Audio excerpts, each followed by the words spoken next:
할렐루야. 오늘 이 주일 또 성전을 찾으신 성도님들을 주님의 이름으로 환영하고 축복합니다.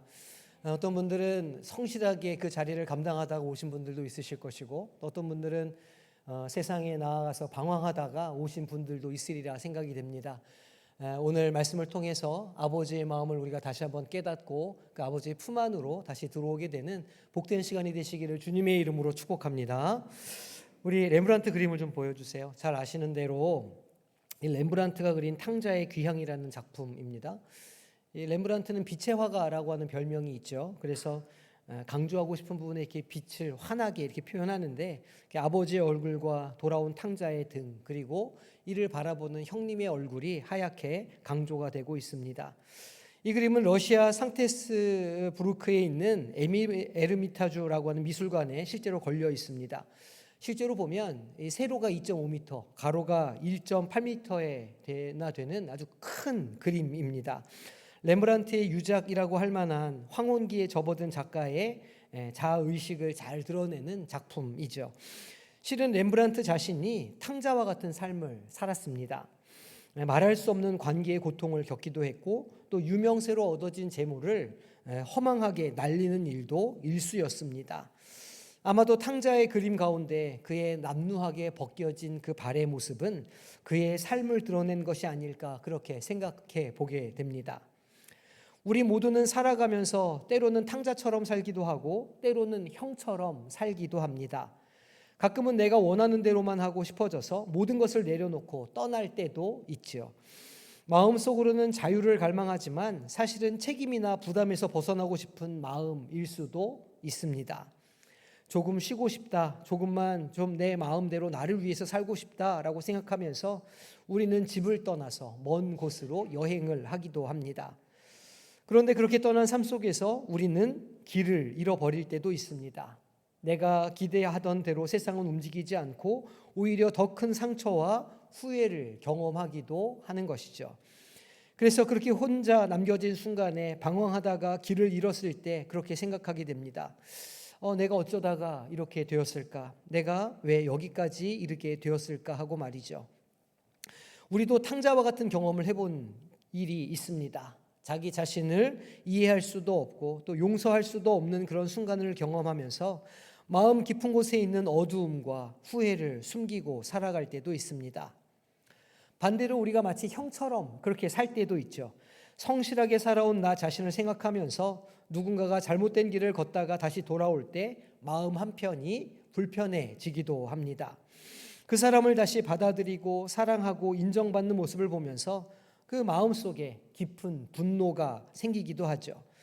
나는 항상 열심히 살았는데 왜 내게는 이런 사랑과 인정이 주어지지 않는가? 왜 나를 주목하지 않는가? 그런 마음이 드는 것입니다. 이렇게 비교와 판단의 마음이 찾아오면 우리는 더 외로워지고 또 마음이 차갑게 굳게 됩니다. 마치 형이 아버지의 집 밖에 서서 반 안으로 들어가지 않는 것처럼 우리도 스스로를 그렇게 고립시키고 외롭게 만들기도 합니다. 마음 문을 닫고 내면의 기쁨을 상실합니다. 그렇게 되면 우리는 질문을 하게 되죠. 왜 내 삶에는 진정한 만족이 없을까? 왜 내 삶에는 행복이 없을까 하고 말이죠. 우리 모두는 사실 탕자의 마음과 형의 마음을 동시에 갖고 살아갑니다. 때로는 실패한 자신을 비난하기도 하고 때로는 남과 나를 비교하면서 살아간다는 것입니다. 하지만 이러한 마음은 우리를 행복하게 만들지 못합니다. 도리어 우리 마음속에 더 깊은 공허감과 슬픔을 만들어낼 뿐입니다. 우리는 이런 삶을 원하지 않습니다. 우리 모두는 진짜 사랑과 진짜 행복을 원하죠. 그래서 우리는 반복해서 자문하게 됩니다. 나는 지금 어떻게, 어떤 마음으로, 어떤 것을 향해서 살아가고 있는가 하고 말입니다. 예수님은 탕자의 비유를 통해서 우리에게 하나님의 마음을 보여주십니다. 이 이야기 속에는 세 사람의 마음이 등장합니다. 우리는 이 세 사람의 마음을 하나씩 살펴보면서 하나님의 마음에 더 가까이 나아갈 수 있습니다. 먼저 집을 떠난 탕자였던 동생의 마음을 살펴보겠습니다. 이 아들은 어느 날 아버지에게 자신에게 돌아올 몫을 달라고 요청합니다. 그는 자기 몫을 미리 받아서 먼 나라로 떠나기로 결심하죠. 사실 그가 진짜 원하는 것은 아버지의 품을 떠나서 자기 마음대로 사는 삶이었을 겁니다. 그는 이제부터 자신이 원하는 방식대로 자신의 인생을 즐기고 싶었습니다.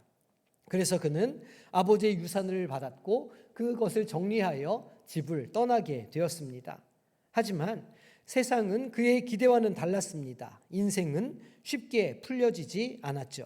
멀리 떠나간 곳에서 모든 재산을 다 써버렸습니다. 친구들은 돈이 떨어지자 하나둘씩 그를 떠나갑니다.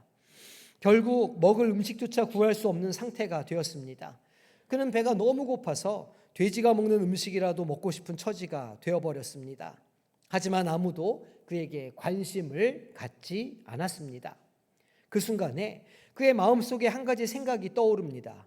바로 아버지의 집이었습니다. 그는 집에서 아버지와 함께 있었던 때를 기억합니다. 아버지 집에는 음식도 풍족했고 일하는 종들조차도 배부르게 지냈다는 생각이 났습니다. 그래서 그는 그 깊은 절망 속에서 돼지우리 속에서 다시 아버지의 집으로 돌아가기로 결심합니다. 하지만 스스로 아들로서의 자격이 없다고 생각했습니다. 그는 마음속에 이렇게 말합니다. 새 한글 성경으로 읽어보겠습니다. 일어나 아버지한테 가서 말할 거야. 아버지, 제가 하늘을 거슬러 아버지 앞에서 죄를 지었습니다. 더는 아버지의 아들이라 불릴 가치가 없습니다. 저를 품꾼의 하나로 삼아 주십시오. 그는 이런 마음을 품고 집으로 향합니다. 발걸음은 무겁고 마음은 두려웠습니다. 하지만 그는 전혀 모르고 있었습니다. 아버지가 사실은 매일 집 앞에서 그를 기다리고 있었다는 사실을 말이죠. 그는 자신의 죄책감과 수치심에 사로잡혀서 아버지의 진짜 마음을 깨닫지 못했습니다. 실은 우리 모두도 이 아들과 같습니다. 우리는 잘못을 저지르면 하나님이 나를 사랑하지 않으실 것이라, 나를 용서하지 않으실 것이라 여깁니다. 그래서 아버지께로 돌아가는 것이 항상 어려운 일입니다. 하지만 우리는 분명히 알 수 있습니다. 아버지는, 하나님은 항상 우리를 기다리고 계시는 분이십니다. 이번에는 집에 머물러서 아주 헌신했던 형의 마음을 살펴보겠습니다. 이 형은 동생과 다르게 아버지의 곁을 떠난 적이 없습니다. 그는 매일매일을 열심히 일했습니다. 마치 종처럼 아버지의 곁에서 성실하게 그 모든 책임을 감당했습니다. 충성스럽고 성실했죠. 겉으로 보기엔 아무 문제가 없는 완벽한 아들처럼 보였습니다. 하지만 그에게도 문제가 있었습니다. 그의 마음속에 숨겨진 분노와 억울함입니다. 어느 날 형은 밭에서 일을 마치고 집으로 돌아오다가 멀리서 들리는 음악과 잔치 소리를 듣게 되었습니다. 그는 집에 있는 종에게 무슨 일이 일어났는지 묻습니다. 종은 대답합니다. 그가 큰아들에게 대답했어요. 아우님이 와 계십니다. 그리고 주인 어른께서 살찐 송아지를 잡게 했습니다. 아우님을 건강하게 다시 맞았기 때문입니다. 이 말을 들은 형은 불편함을 느끼게 되었습니다. 그리고 그 불편함은 이내 분노로 바뀌게 되었죠. 그는 집에 들어가기를 거부했습니다. 아버지의 사랑을 거절했다는 뜻입니다. 아버지가 나와서 그를 설득했지만 그는 이렇게 말합니다. 하지만 큰아들이 아버지에게 대답했어요. 보세요. 저는 이렇게 여러 해 동안 아버지를 위해 종처럼 일하고 있습니다. 그리고 한 번도 아버지의 명령을 무시하고 지나친 적이 없습니다. 그런데도 저에게는 염소 새끼라도 주어 친구들과 즐기게 해주신 적이 없습니다. 그러나 아버지의 이 아들은 아버지가 먹고 살 재산을 몸 파는 여자들과 모조리 들어먹고 왔습니다. 그런데도 그를 위해 살찐 송아지를 잡게 하셨습니다. 무슨 말입니까? 아버지는 불공평하신 분입니다. 아버지는 둘째 아들만 사랑하고 나는 사랑하지 않습니다. 라는 의미입니다. 형의 마음속에는 비교와 억울함이 가득 차 있었습니다. 그는 동생의 돌아옴을 기뻐하지 못했습니다. 오히려 아버지의 사랑에 분노했습니다. 그는 생각했죠.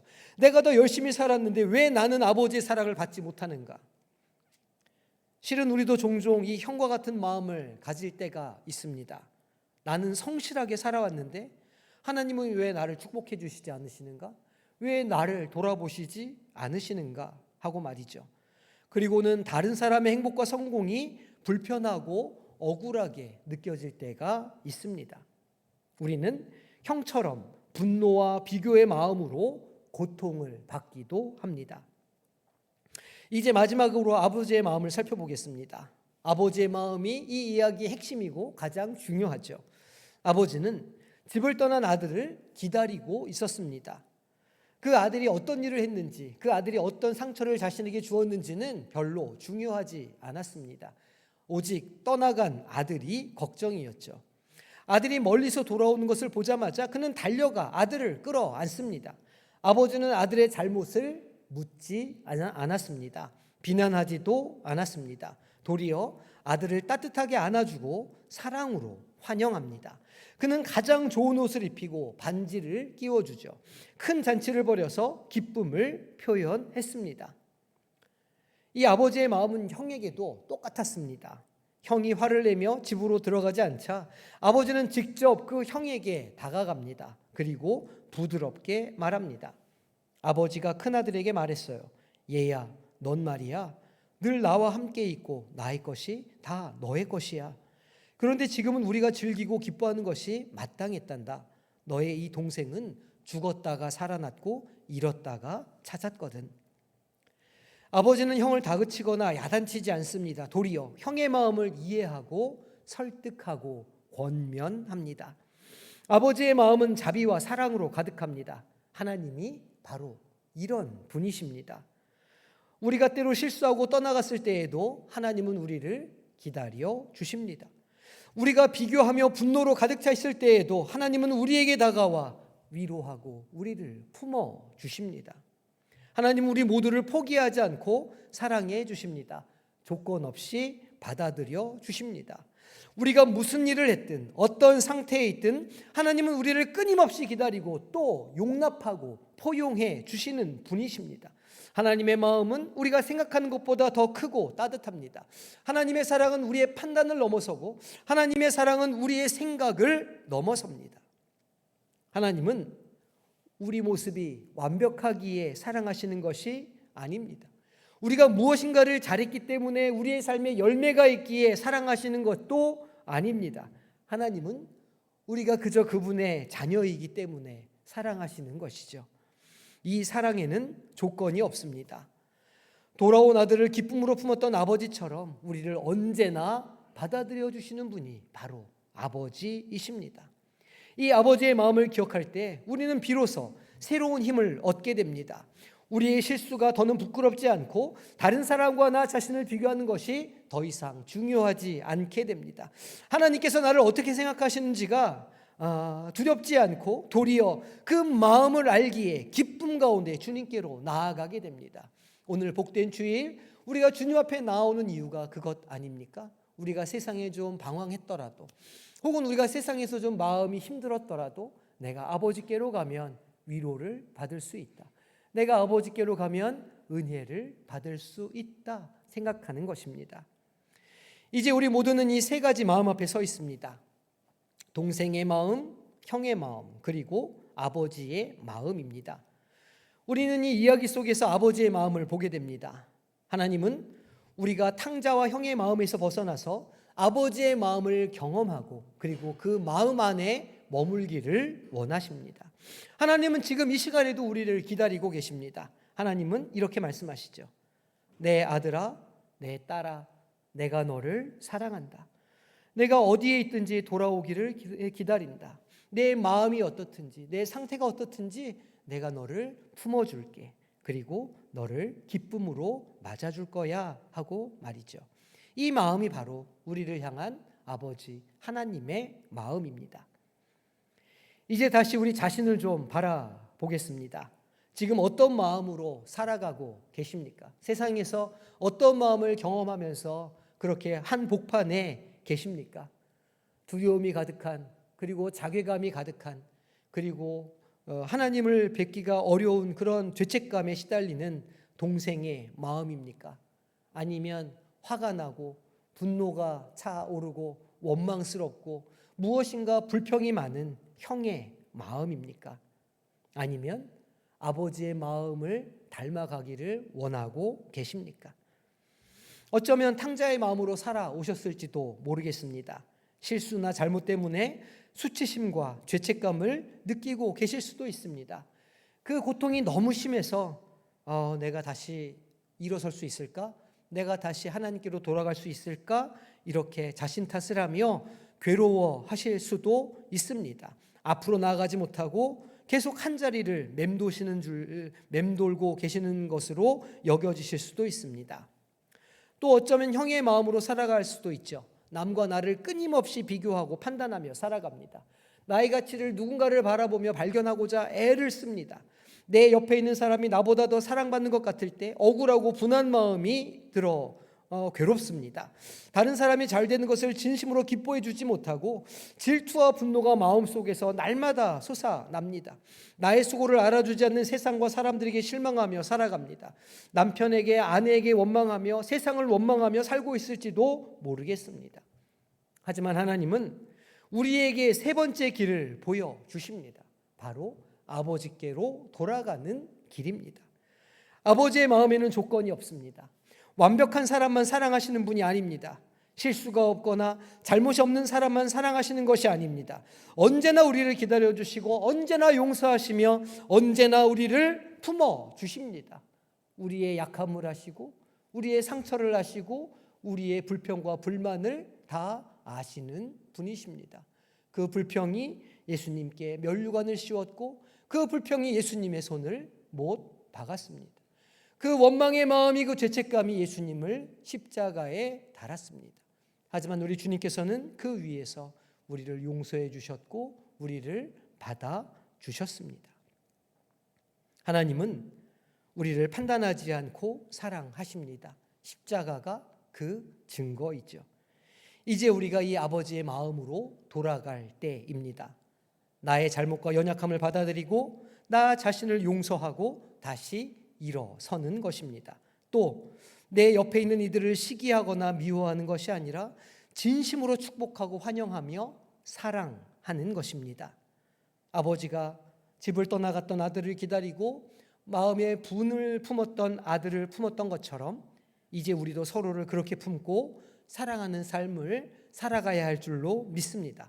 바로 이 마음이 우리가 가져야 할 마음입니다. 하나님이 주시는 사랑을 받아들이고 그 사랑을 우리의 삶 한가운데 흘러 넘치게 하시기를 바랍니다. 그렇게 살아갈 때 우리는 진정한 평안과 기쁨을 경험하게 될 것입니다. 우리를 기다리시는 아버지의 마음으로 돌아가는 우리 성도님들이 되시기를 소망합니다. 사순절 네 번째 주일을 지나고 있습니다. 이 기간은 우리의 마음을 돌아보고 하나님 앞에 나아가는 그런 때입니다. 탕자의 마음, 형의 마음, 그리고 아버지의 마음을 살펴보았습니다. 우리의 마음이 어디에 있습니까? 어디를 향해야 하겠습니까? 이 사순절 기간 동안 우리의 마음이 아버지의 마음으로 변화되도록 자신을 살펴보시기를 바랍니다. 완벽하지 않아도 때로는 넘어지고 실패해도 우리를 변함없이 사랑하시는 그 아버지의 사랑으로 가까이 더 다가가시고 그 십자가의 은혜를 더 깊이 누리시기를 소망합니다. 탕자의 마음도 또 그 형의 마음도 아닌 아버지의 마음을 품고 살아가기로 결단하여서 완악함을 녹이고 타인의 약함도 품어주어서 예수 그리스도를 닮은 신앙인으로 서시기를 주님의 이름으로 축원합니다. 기도하겠습니다. 하나님 감사합니다. 오늘 우리에게 아버지의 마음을 보여주셨사오니 그 아버지의 마음으로 가는 결단을 우리가 하기를 소망합니다. 혹 우리의 삶의 자리가 괴로움의 자리일지라도 혹 우리의 삶의 자리가 아픔의 자리일지라도 그러나 우리의 그 모습을 받아주시고 용납하시는 아버지께로 갈 때 비로소 우리 마음에 참 자유함과 기쁨이 생기는 줄로 믿사오니 이번 한 주간 우리의 삶에 주님께서 주시는 그 은혜와 자유로 충만케 하여 주시옵소서. 예수님의 이름으로 기도하옵나이다. 아멘.